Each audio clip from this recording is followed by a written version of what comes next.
The first human casualty wasn't even a soldier. She was an engineer.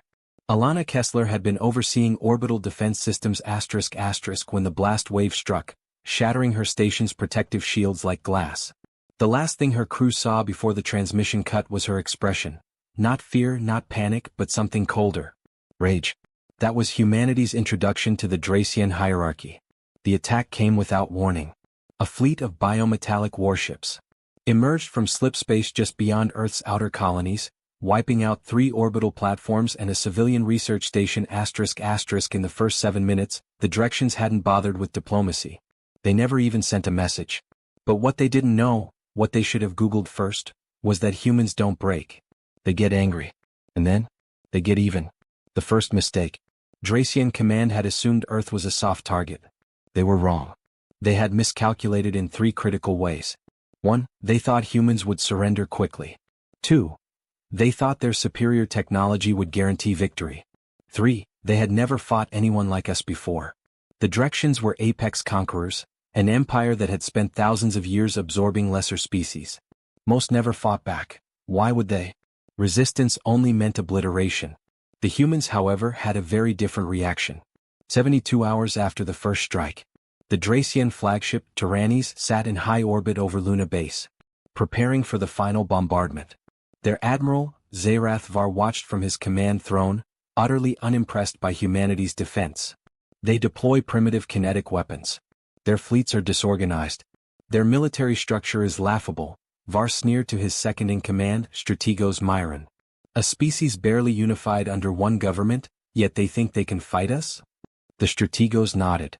It will be over in days. A junior officer approached, bowing sharply. Admiral, we've intercepted transmissions from the human command network. They appear to be rallying forces. Zerath scoffed. Let them. Their resistance will collapse the moment we strike their core cities. They had seen it before. But not this time. Because at that moment something unexpected happened. A single human ship dropped out of slip space, appearing right in front of the Tyrannis. One ship. Against an entire fleet. The Directions laughed. Then the ship opened fire. And the laughing stopped. The second mistake. The human vessel wasn't just any ship. It was the UHS Vengeance. An experimental warship. Designed by the same engineers the Directions had vaporized on day 1. And it was built for payback. The moment it fired, the Directions learned the second thing they should have Googled about humans. We never fight fair. The Vengeance didn't use standard weapons. It had been outfitted with a new prototype railgun, a weapon so powerful that its test runs had shattered moons. The first shot punched straight through the Tyrannis' shields. The second ripped through its hull. The third? That one took the bridge. Admiral Zerath never saw it coming. Luna Base, the turning point. On the ground, Colonel Elias Drake **** watched the Tyrannis begin its death spiral, flames licking at its superstructure as it plummeted toward Luna's surface. The battle hadn't even started, and humanity had already destroyed the enemy flagship. Jesus, someone whispered. Did we just... Shut up, Drake snapped. We're not done. The Directions should have retreated. That would have been the logical choice. But like all empires, pride was their downfall. Instead of fleeing, they did what every arrogant conqueror does when faced with something they don't understand. They doubled down. More Dracian warships dropped from orbit, unleashing planetary bombardments *** across Earth's colonies. The Vengeance had won the first battle, but this was going to be a war. And humanity was ready. The third mistake. By the time the Directions launched their full-scale invasion, human forces had already adapted. They had hacked into Dracian communication channels. They had studied captured Dracian weaponry. And worst of all, they had figured out how to turn their own technology against them. The Directions had no word for guerrilla warfare. They did now. Because as their forces hit the ground, they didn't meet a standing army like they expected. They met insurgents. They met sabotage. They met nightmare tactics they had never seen before. Dracian war machines malfunctioned. Drop ships exploded mid-flight. Entire battalions vanished in the dead of night. Their generals panicked. Where is their army? Why don't they fight us head-on? Because we don't do fair fights. And we don't fight on their terms. The final line. By the time the first month *** of the war ended, humanity had flipped the script. The Directions were no longer the hunters. They were the hunted. And they finally realized their biggest mistake. They had thought invading Earth would be easy. They had never Googled human warfare. The Drexians had never encountered resistance like this before. By the third week of their invasion, they had expected to have full control of Earth's colonies. Instead, they were losing ground. Their forces stretched thin across multiple fronts. Human tactics didn't make sense to them. There were no fixed battle lines. There were no formal declarations of war. No grand strategies that could be countered with overwhelming firepower. Humans fought like shadows. They struck in small units, appearing where they shouldn't be, disappearing before Dracian reinforcements could arrive. They hacked supply lines, poisoned rations, and turned Dracian soldiers against their own commanders by spreading misinformation through hacked comm channels. Worst of all, they learned. Every battle, every ambush, every skirmish, humans adapted. They weren't just fighting to win, they were fighting to make the Drexians bleed for every inch they took. Dracian generals, once confident in their empire's supremacy, were now frantic. How are they doing this? Strategos Myron demanded, pacing inside the dimly lit war room aboard the Dracian dreadnought Harbinger. His second-in-command, General Zorvek, stood at attention, his face twisted with frustration. They use deception like no other species we've encountered, Zorvek admitted. Their technology is inferior, their forces scattered, yet they fight with an unpredictability that defies logic. Myron slammed his fist against the table. We have the firepower to reduce them to ash. Why haven't we? Zorvek hesitated. Because they're already inside our systems, Sir ***. The room fell silent. Myron's golden eyes narrowed. Explain? Zorvek exhaled, his mandibles clicking in frustration. We received intelligence leaks suggesting human resistance was centralized around key command posts. We struck those locations with orbital bombardments. And? Zorvek hesitated. They were decoys. A silence heavier than steel settled over the room. We wiped out empty bases. Fake weapons caches. False distress signals. Every strike we make, they use against us. They're not just fighting us on the battlefield. They're inside our war machine, turning it against us. Myron's mandibles twitched in irritation. They're primitive, they shouldn't be capable of this. Zorvek shook his head. We made a mistake. We thought they would fight like us. Myron's jaw clenched. Prepare a full planetary purge, he ordered. We'll stop fighting like soldiers. We'll exterminate them. Zorvek hesitated. That may be difficult, sir. Myron's eyes burned with fury. Why? Zorvek activated the holo display. A map of occupied human colonies flickered into existence. Red zones marked Dracian strongholds, blue zones indicated human resistance movements. The problem? There was almost no red left. They're taking back everything we've captured, Zorvek muttered. And sir, they're not stopping. That's when the alarms started blaring. A technician's voice crackled over the comms. Sir, we're picking up an unknown energy signature in Sector Delta 5. Unknown? Myron barked. Clarify. Sir, it's not ours. It's not Dracian. A static burst cut the signal. Then, over the ship's external sensors, a new threat emerged. A fleet. Human ships. But not just any fleet. A fleet of Dracian warships. Zorvek's mandibles clicked in confusion. That's impossible. We haven't lost any ships in that sector. The technician's voice returned, shaky with disbelief, ***, sir. Those are our ships. They're broadcasting Dracian IFF codes, but their transponder data has been overwritten. The realization hit like a railgun blast. They stole our ships. Silence. Then Myron's face twisted into pure, unfiltered rage. They're going to use our own fleet against us. And that's exactly what happened. From the stolen Dracian warships, humanity launched a counter-invasion. They boarded Dracian capital ships, turning their own advanced weaponry against them. They hijacked supply lines, crippling the Drexians' ability to resupply. Dracian officers were taken prisoner, their classified knowledge extracted by any means necessary. The war had turned. Now, the Drexians were the ones fighting for survival. The humans weren't just resisting anymore. They were winning. And as the Drexians scrambled to make sense of this impossible reversal, they finally realized something.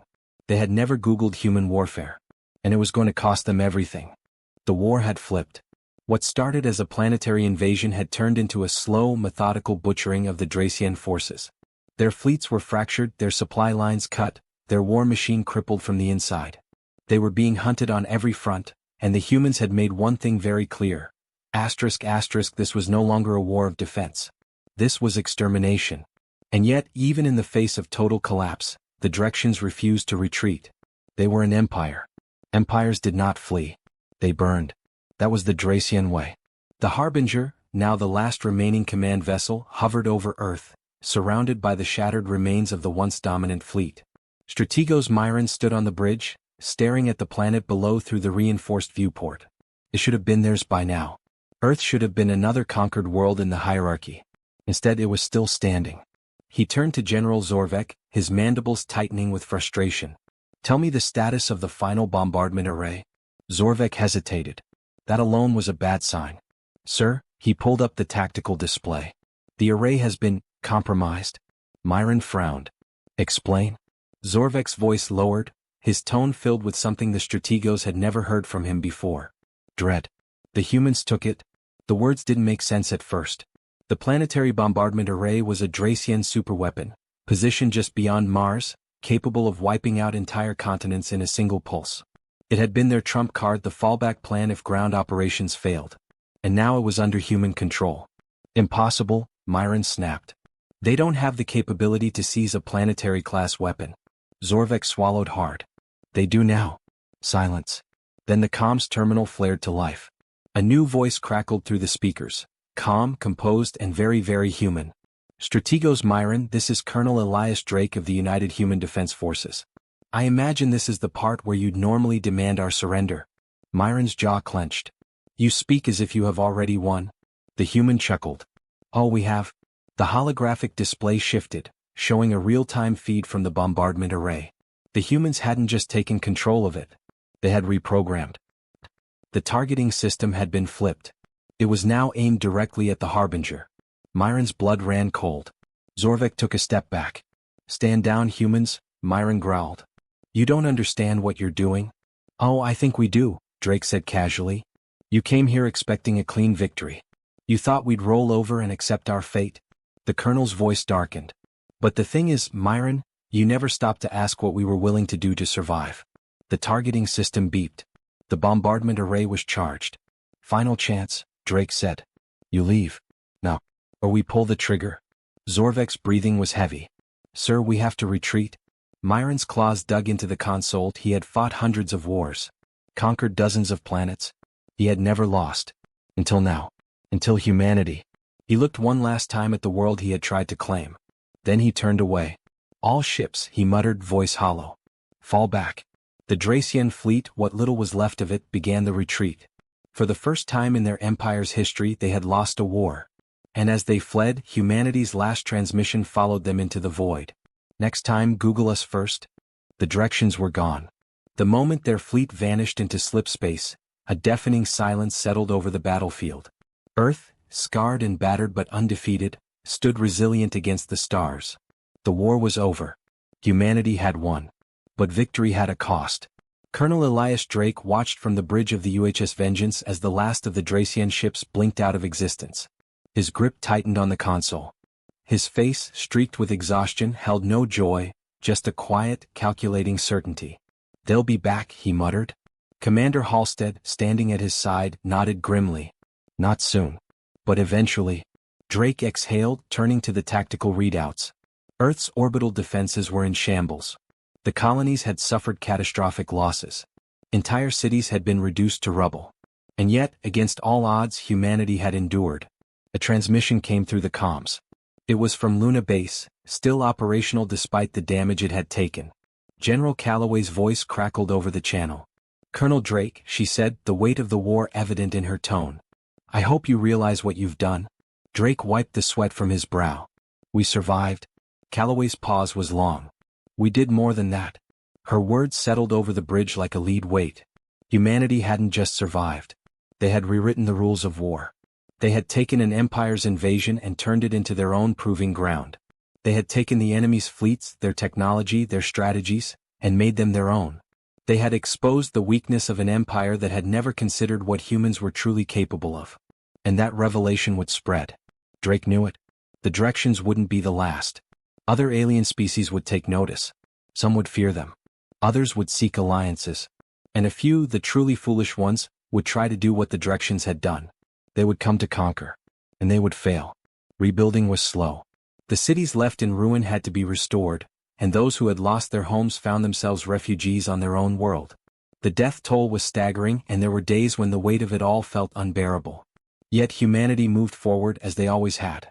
Soldiers became builders, pilots ferried supplies instead of launching strikes, and engineers worked tirelessly to reverse engineer the technology they had stolen from the directions. There was no time to celebrate. The war had proven what many had feared. It was only a matter of time before another empire saw humanity as a target. And next time there would be no element of surprise. Next time they would need to be ready before the battle began. A message to the galaxy. 3 days after the war's end, a human transmission was broadcast across every known sector of space. The message was simple. A single image, the wreckage of Dracian warships drifting in orbit over Earth. And beneath it a recorded voice. Come. Unshaken. Unmistakably human. To any species considering Earth as your next conquest, we advise you to rethink. We are not a weak species. We are not easy prey. Pause. Then with finality. Next time Google us first. The last line. Far beyond the Sol system, in the heart of Dracian space, Strategos Myron watched the transmission in silence. He had been defeated. His empire humiliated. His name now synonymous with failure. But more than anything, it was the human voice that haunted him. Not because of the words. Because of the certainty behind them. For the first time in his long, decorated career, he understood something terrifying. Humanity had just begun. Deep within Dracian High Command, the aftermath of the defeat rippled like a shockwave. Entire divisions were reassigned, new defenses put into place, and top strategists debated endlessly on how such an advanced empire had been brought to its knees by what was, in their eyes, a primitive species. Reports poured in from the few surviving officers who had fought firsthand against humanity. They spoke of tactics unlike any seen before, of deception so layered it was indistinguishable from madness, and of an enemy that adapted too quickly for traditional military doctrine to counter. But the most chilling reports weren't about weapons or strategy. They were about the mindset of the humans. They did not fight for glory or conquest. They fought because they had no other choice. And when cornered, when threatened, they did not surrender. They retaliated with every ounce of their existence. The directions had assumed that overwhelming force would ensure quick victory. Instead, it had ignited something far worse. A species that learned from its enemies, turned their strengths against them, and evolved faster than any other known civilization. A species that had been underestimated for the last time. Strategos Myron shut off the transmission, his claws gripping the edge of the war table. Around him, his fellow commanders argued, shouting over one another, each trying to shift the blame. None of it mattered. He had seen the truth firsthand. Humanity wasn't just another race to conquer. They weren't a rogue species that could be wiped out with ease. They were something far worse. They were the future. And the Dracian hierarchy had just made an enemy they would never be able to outrun.